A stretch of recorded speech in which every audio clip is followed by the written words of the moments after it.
Hello dear students, welcome to VPIC online classes. How are you all? Hope you all are well.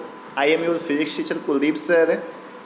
Today I will revise your chapter first. आज मैं आपको जो है chapter first revise कराऊंगा, ठीक है।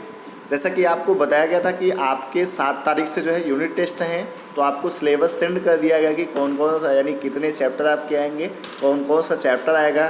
तो आज उसी के आधार पे आपका ये जो वीडियो है, इस वीडियो में आपको केवल रिवीजन कराया जाएगा, ठीक है। क्या कराया जाएगा? रिवीजन कराया जाएगा, जहाँ से आपके क्वेश्चन बनते हो किस टाइप के आएंगे। आपको पता है जितने भी आपके क्वेश्चन आएंगे, जैसे आपके मान लो फिजिक्स के क्वेश्चन नंबर ऑफ क्वेश्चन 7 होते हैं, ठीक है। यानी 20 का अगर पेपर होगा तो उसमें फिजिक्स क्वेश्चनों की संख्या 7 होगी। तो 7 क्वेश्चन आपके पूरे सही होने चाहिए। अगर ऐसा लगता है कि आपको कहीं पे कोई कन्फ्यूजन या कहीं पे कोई भी डाउट है, तो आप उसको बिंदास पूछें, कोई भी हेजिटेशन नहीं होना चाहिए। आप उसको एकदम अच्छे से पूछें, आपको उसका पूरा यानी सर्टिफिकेशन आपको मिलेगा ज़रूर। तो आइए हम लोग बात करते हैं विज्ञान की। विज्ञान के बारे में आपको बताया गया है, तो ये सारी चीज़ों को ज़्यादा पढ़ने की ज़रूरत नहीं है, ठीक है।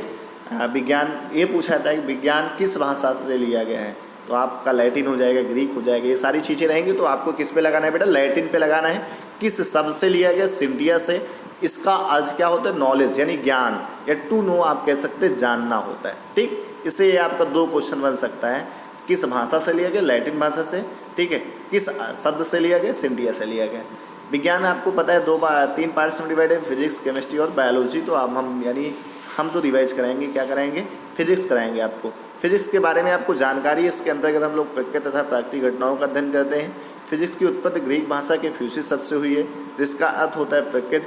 उसके बाद इसमें सबसे इम्पोर्टेंट चीज़ है कि भौतिक विज्ञान का जनक किसे कहते हैं? तो भौतिक विज्ञान का जनक हम लोग न्यूटन को कहते हैं, यानी सर आइजैक न्यूटन को कहते हैं। अगर ऐसे आपसे क्वेश्चन पूछा जाएगा तो उसमें आपके 4 ऑप्शन होंगे।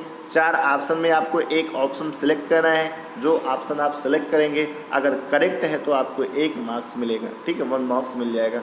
उसके बाद आपसे पूछा था आधुनिक भौतिक विज्ञान का जनक कौन होता है? तो आइंस्टीन, ठीक है, सर यानी अल्बर्ट आइंस्टीन। इनका जो पूरा नाम है अल्बर्ट आइंस्टीन है, न्यूटन का पूरा नाम है सर आइजैक न्यूटन।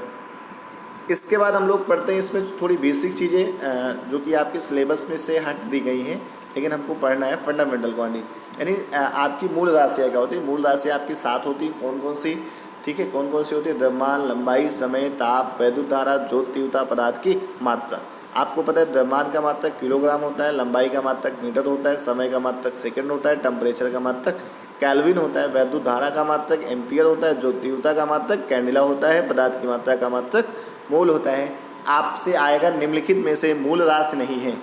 आपके जो है 4 ऑप्शन रहेंगे, 4 में 3 इसी के रहेंगे और 1 ऑप्शन कहीं अलग से रहेगा। तो जो अलग से रहेगा वही आपका करेक्ट होगा, ठीक है। या आपसे ऐसे कह सकता है निम्नलिखित में से मूल राशि है। अगर मूल राशि पूछ रहा है तो इस कंडीशन में इसका केवल आपको 1 ऑप्शन मिलेगा और 3 क्या होंगे? बाहर के होंगे। तो अगर इसका मिल रहा है तो आपको उसी पे टिक करना है। तो मूल राशि आपकी 7 होती हैं। द्रव्यमान, लंबाई, समय, ताप, वैद्युत धारा, ज्योत तीव्रता, पदार्थ की मात्रा, ठीक है। द्रव्यमान का मात्रक किलोग्राम, लंबाई का मीटर, समय का सेकेंड, ताप का केल्विन, वैद्युत धारा का एम्पियर, ज्योत तीव्रता का कैंडिला, पदार्थ की मात्रा का मोल होता है, ठीक। इस हिसाब से आपका ये मूल राशियाँ हो गई। इसके बाद बेटा हम लोग इस वीडियो में पढ़ेंगे व्युत्पन्न राशियों के बारे में। ऐसी राशियाँ जो मूल राशियों पर निर्भर करती हैं व्युत्पन्न राशियाँ कहलाती हैं, ठीक है। मूल राशियाँ आपकी 7 मूल राशियों को छोड़ दिया जाए तो शेष जितनी भी राशियाँ हैं आपकी व्युत्पन्न राशियाँ हैं। क्या है? आपकी व्युत्पन्न राशियाँ हैं। उसके बाद इसी में हम लोग पढ़ते हैं लंबाई के मात्रक। लंबाई के मात्रक आपको पता है 1 किलोमीटर बराबर होता है 1000 मीटर, या 10 की पावर 3 लिख सकते हैं, ठीक है। अगर यहाँ से निकालेंगे 1 मीटर में कितने किलोमीटर होते हैं? 10 की घात -3 लिखेंगे। 1 मीटर में आपको पता है 100 सेंटीमीटर होते हैं। 1 सेंटीमीटर में 10 की घात -2 मीटर होते हैं। आपको ये भी पता है कि 1 माइक्रोमीटर में 10 की घात -6 मीटर होते हैं।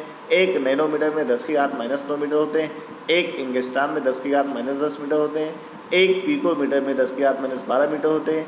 1 फर्मी में 10 की घात -15 मीटर होते हैं। जब मैंने आपको पढ़ाया था तो हमने बताया था कि आपका जो फर्मी है, आपका जो इसमें दिया गया फर्मी है, ये लंबाई का सबसे छोटा मात्रक होता है। लंबाई का क्या होता है? सबसे छोटा। आपसे ऐसे भी पूछ सकता है कि फर्मी किसका मात्रक है, फर्मी किसका मात्रक है, आपके 4 ऑप्शन दिए रहेंगे, उसमें से आपको सेलेक्ट करना है। अगर उसमें लंबाई कहीं पे बैठा मिले तो आपको उसी में क्या करना है, टिक कर देना है। ठीक, तो आपको पता है एक फर्मी इज इक्वल टू 10 के, देखो ऐसा भी हो सकता है कि जैसे आपको पता है कि माइक्रोमीटर पर 10⁻⁻6 मीटर होता है, तो कोई ज़रूरी नहीं कि 10⁻⁻6 हो जाए, ये भी आ सकता है 10⁻⁻8 भी आ सकता है, 10⁻⁻4 भी आ सकता है। लेकिन आपको यूनिट पे विशेष ध्यान देना है कि अगर 10⁻⁻6 है तो उसके साथ मीटर होना चाहिए, अगर सेंटीमीटर है तो उसके साथ आपका 10⁻⁸ सेंटीमीटर होना चाहिए, और अगर किलोमीटर है तो आपका 10⁻³ मीटर होना चाहिए। तो इन सारी चीज़ों को आपको विशेष ध्यान देना है, इन्हीं सारी छोटी छोटी चीज़ों में गलतियाँ होती हैं। आपका चैप्टर फर्स्ट था गति, हम लोग इंग्लिश में मोशन कहते हैं। गति के बारे में हम लोग को पढ़ना है, मोशन पढ़ना है। मोशन होता क्या है, जब किसी वस्तु की स्थिति समय के साथ क्या होती है, परिवर्तित होती है, तो उसे गतिशील तथा वस्तु की स्थिति में परिवर्तन के लिए उत्तरदायी कारक को हम लोग क्या कहते हैं, गति कहते हैं। ठीक है, अब इसमें रेस्ट ऑफ स्टेट पढ़ते हैं, मोशन ऑफ स्टेट पढ़ते हैं। ठीक है, यानी state of rest, state of motion, तो दोनों चीज़ों के बारे में आपको पता है, इनको बताने की ज़रूरत आपको नहीं है। यदि कोई वस्तु समय के साथ स्थिति में उसके कोई भी परिवर्तन हो, जैसे कोई भी वस्तु रखी है, अगर समय बढ़ता जाए उसमें कोई भी चेंजमेंट ना आए, तो इसका मतलब वो किस पोजीशन में है, रेस्ट की पोजीशन में है। ऐसे कह सकते हैं कि अगर कोई वस्तु रखी है, ठीक है, कुछ समय बाद उसकी पोजीशन क्या हो जाए, चेंज हो जाए, तो इसका मतलब उसने मोशन किया है, यानी उसमें गति है। ठीक है, उसके बाद हम लोग आगे पढ़ते हैं गति की सापेक्षता। तो ये सारी चीज़ें तो आएंगी है नहीं, तो गति की सापेक्षता हम लोग पढ़ लेते हैं, रिलेटिविटी ऑफ मोशन।